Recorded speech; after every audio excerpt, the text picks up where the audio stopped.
we have another couple of very good speakers. We've got Charles Caldas, who will be sharing Merlin's independent label perspective on the future outlook of music streaming across Asia and indeed the globe as well. But speaking to him, please welcome Bernie Cho, the president of DFSB Kollective, to conduct the interview. So rock and roll, here we go. Bernie. Good. All right.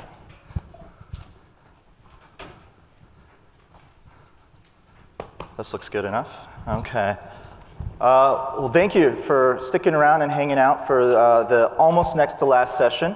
It's really a huge honor and pleasure to introduce to you basically who I consider the Chuck C fighting the powers that be on behalf of the global indie music scene. Chairman, or I should say CEO of Merlin, Charles Caldas. Please, everybody, round of applause and smartphone lighters in the air.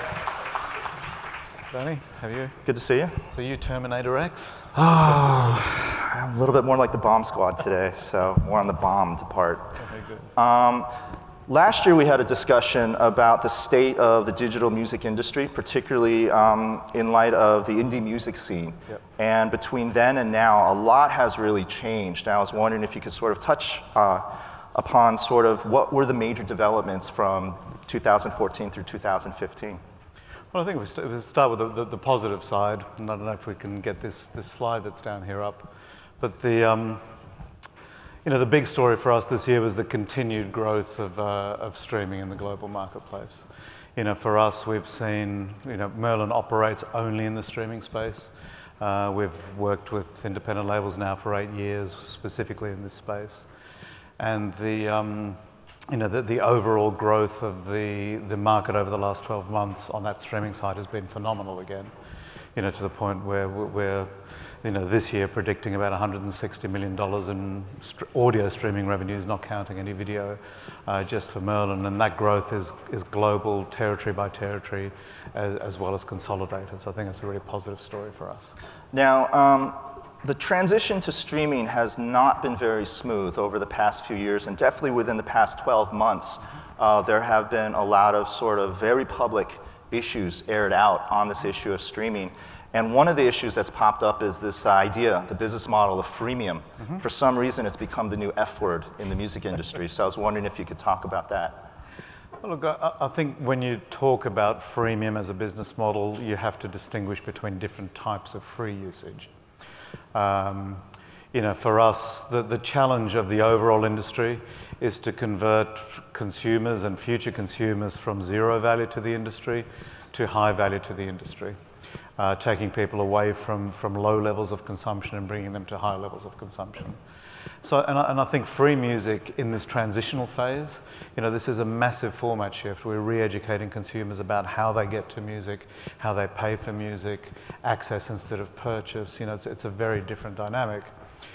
Free music has become, or freemium has become an issue partly because we're competing against free and we're competing against zero value free. And I think my frustration with the oversimplification of what we've seen in the press has been that all free usage is assumed to be the same. And I think for us, learning to distinguish between low value free usage, where free is the ultimate end product to the consumer. And I know that we will see a subscription product from YouTube in the future, but at the moment, the only path on YouTube is really taking people from zero value consumers to very, very low value consumers. But once they're there, that's it, right? There's no path that you can take them up. And you go up a ladder from there. There's free non-interactive radio services like Pandora, which you just listen in a passive way, and they pay slightly more. And then you get up to services that use free at various degrees as an entry point. And to us, that's the really interesting part of the market, and we think has been a really big factor in converting zero-value consumers to high-value consumers, because if you can take people up a value chain and at each step of the way explain to them why paying for a product is actually going to give them a better experience, more music, more more interactivity, and a better curation experience, that's a positive customer acquisition tool. So for me, it's a much more complex situation. I think one thing is clear is that services like Spotify have used free very effectively to attract new customers and to bring them up the value chain. And I think at this delicate phase that we're in now of market evolution, where traditional models are declining and new models are coming into the market, we have to be very careful what we kill at this point in time. And again, this over really the past few months, there have been some very high-profile artists taking some very high-profile stands on streaming. We had Taylor Swift, who literally shook it off by taking all of her tracks off of Spotify. We obviously had Jay-Z, who sort of put together his kind of Avengers/superhero Hall of Fame of pop stars into Tidal. And then obviously, one of the things that a lot of people in the industry are talking about is the reported upcoming launch or relaunch of Beats Music with spearheaded and architected by artists such as Dr. Dre and Trent Reznor. Yeah. But one artist, or I should say band, that doesn't get talked about in this sort of streaming story is the Arctic Monkeys. I was wondering if you could talk about sort of the Arctic Monkeys experience in the streaming space and why it's relevant to here. Sure. Look, I think all of those other artists you refer to is a clear indication that the industry as a whole needs to do a better job of explaining and understanding the value of what new models of consumption are. And in a transitional phase, and in a phase where you're combining old world artist contracts with totally new forms of usage, it's very hard to reconcile that and explain that.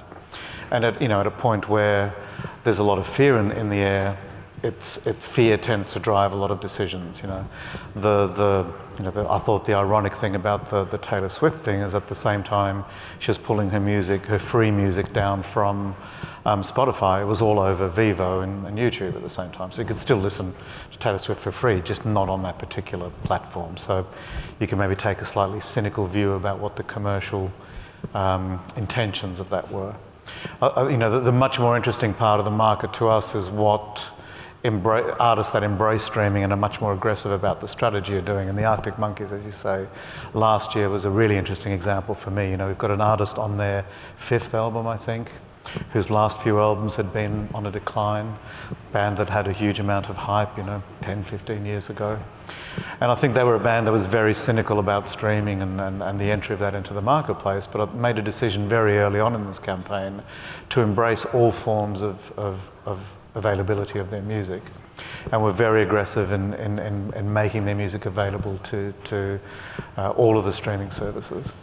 And without going into all of the details, the end result of that is you've got a band supposedly heading to the twilight years of their career, managed to have their 2nd biggest album ever, their highest grossing tour ever, and attracting a whole new legion of fans just through the fact of putting music everywhere that consumers or fans could possibly find it, and taking a really progressive approach to it that I think paid off. So not only did they make significant streaming revenues, and I think I don't have the actual details of what the band itself earned, but certainly from everything we saw and everything we spoke to their label about, the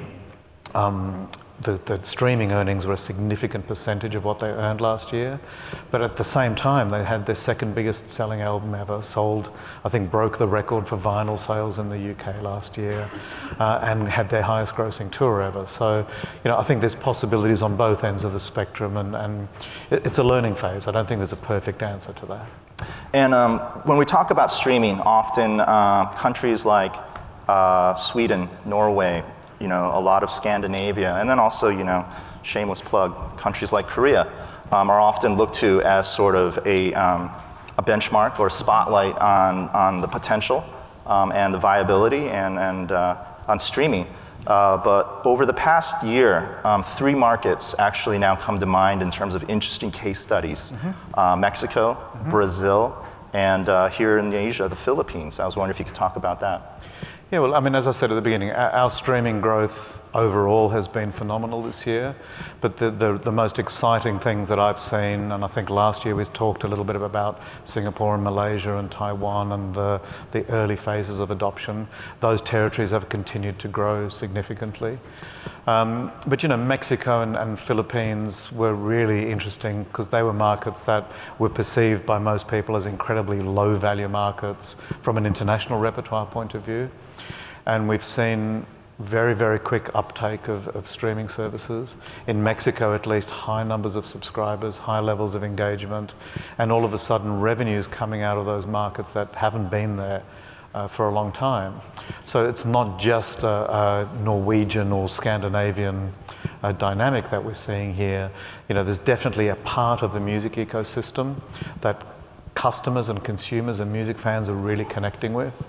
The other interesting thing about Mexico and Philippines and the countries in this region are that the patterns of consumption are very different to what the market statistics would tell you.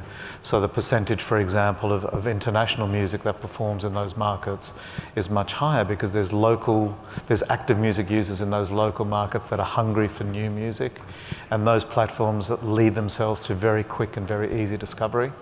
So, you know, I think all of these trends make me incredibly optimistic that we're starting to get a picture of what the future looks like.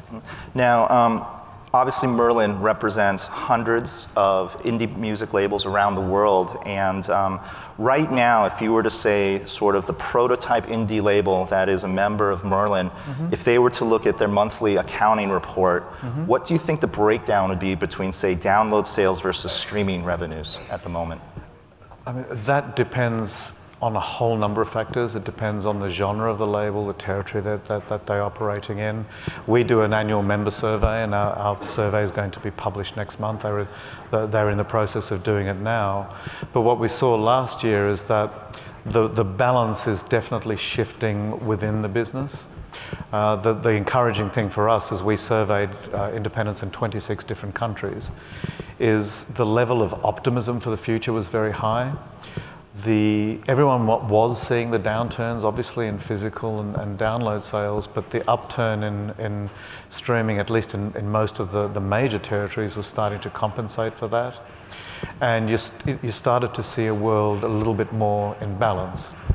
Probably the most interesting part of that was in several European territories, the #1 digital account is now Spotify and not iTunes, which shows that in the markets where these models mature, you really get to a point where it can become your #1 revenue stream. And although Merlin is really known for sort of their presence in North America and particularly in Europe, Merlin's also been very active lately here in Asia. I was wondering if you could talk about some of the most recent developments that many indie labels should be looking forward to. Yeah, I don't know if they can get, I had a few slides to illustrate that, but I don't know if they're going to be able to get them up. Okay, there we go. I think that's up. They're up there. So, I mean, this shows the overall earnings for Merlin just on audio streaming, and I think as you can see, in the last couple of years, the market has more than doubled for us. As I said, we're expecting 160 million, but if you want to flick again, talking about this region, between February last year and February this year, the audio streaming revenues more than doubled, and consumption numbers have more than doubled, which is also new players coming in, the Philippines factor that we discussed, and based on our current trends, it looks like it'll almost double again this year.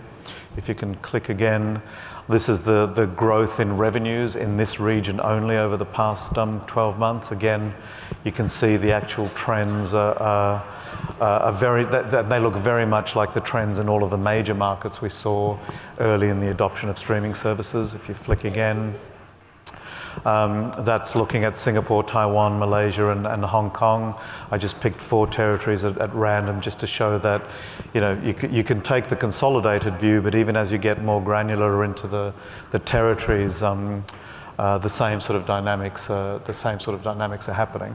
So I think all of this points to the fact that there's this transition happening.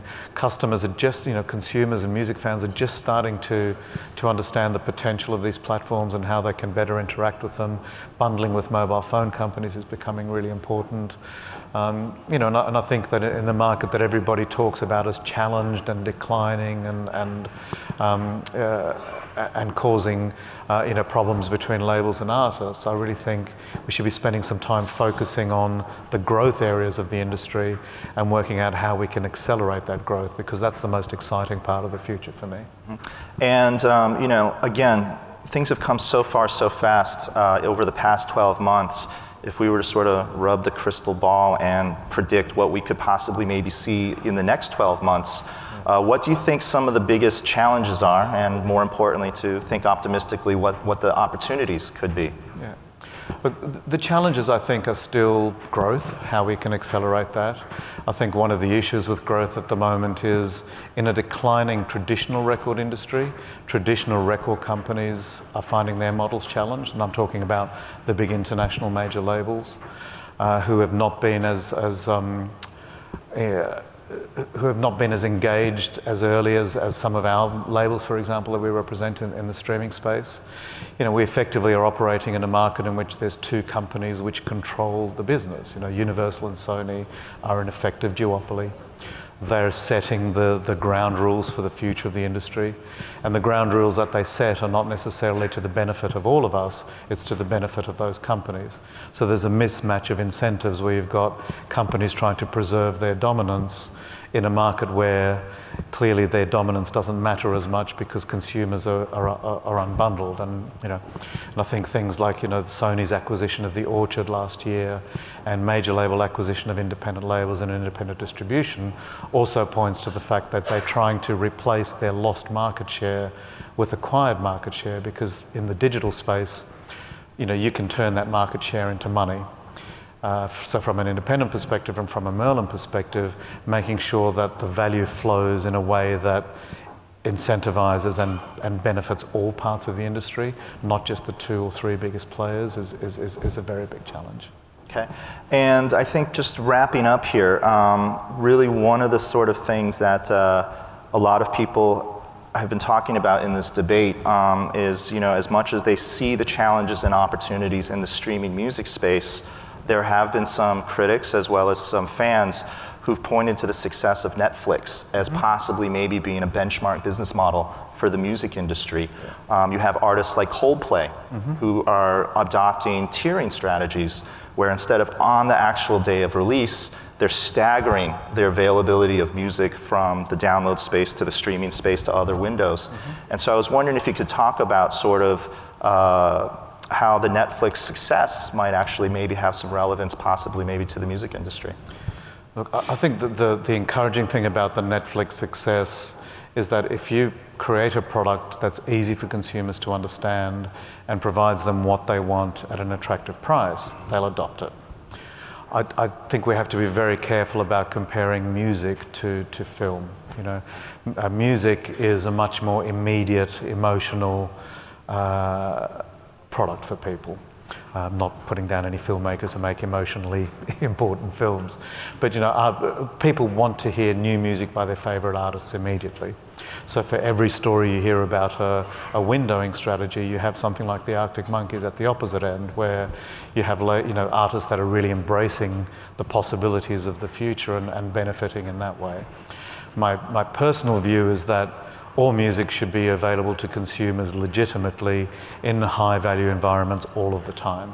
Because I don't think if we're still building a new market and building new services and trying to explain to music fans what the future looks like, an experience of going to a website and going to a service and not being able to hear Coldplay and being a big fan of that band in the first 2 weeks, I think just destroys the confidence, not in the band or just that service, but the model as a whole. I think these people are our customers. They're the people who we ultimately want to be our fans and who we want to spend money on our shows and on our futures. I think keeping them away from your music, I think is a very dangerous strategy. Okay. And given the fact that there's going to be a cocktail party pretty soon, I'm just going to throw out one of my standard cocktail party questions right from the get-go to get us started early. If we were to rumble through your smartphone and look through your streaming music app, what are the first 5 songs we'll likely find on your playlist? So at the moment, I was obsessed with a band called The War of Drugs from America last year, so they're probably still up there. I've been listening to, on a totally different thing, a pianist from Germany called Nils Frahm, who's a modern minimalist composer, which is quite a different thing. Actually, I should just check. That'll be the easiest way. And I bet you my app crashes now that it's there. I'm offline, so there you go. All right. But I listen to a lot of music every day, and wouldn't be fair of me to pick out any particular favorites. Okay, fair enough. We're going to close with open the floor to questions. We'll take 3 questions, and we'll wrap up. So anybody out there have a question for Charles Caldas? Yes, no, maybe? Microphone, anybody? Anybody? The lights are so glaring, I have no idea. Everybody's just a smoky haze at the moment.